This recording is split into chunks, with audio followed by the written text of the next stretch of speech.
कला जुग के पूत अजाना में कपूत पाए ससुराल हो गए।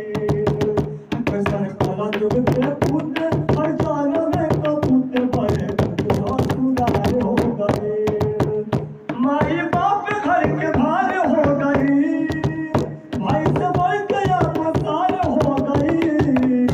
कैसन कला जुग के पूत अजाना में कपूत पाए ससुराल हो गए।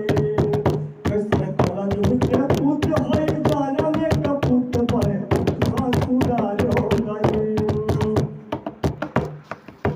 घरवा में माई बाबू के खर्चे भी बांधवा, अरे की पाहुन के कमाई पसार के घुमांदवा।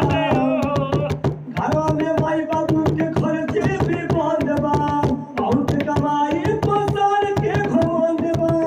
सुन के आंसुअन के धारे आ गई, सुन के आंसुअन के धारे आ गई। कैसन कला जुग के पूत अजाना में कपूत पाए ससुराल हो गए।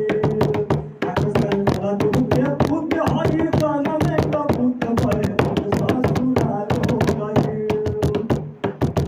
अपन बहिन भइल गरदन के फांसी, एक ससुराली में साथ भइल काशी।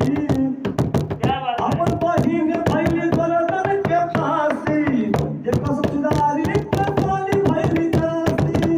सुन के जिया अधिकार हो गई, सुन के जिया अधिकार हो गई। अरे की हमारी अरे हमारो मरैया क्या बात है। तो हो पारे सैया बारेरा। बहुत बढ़िया। अरे कभी चवा में देवारा कसैया, अरे तो बिचवा में देवारा कसैया। आप पकड़ ले कलाइया बारेरा। बिचवा में देवारा कसैया, बिचवा में देवारा कसैया।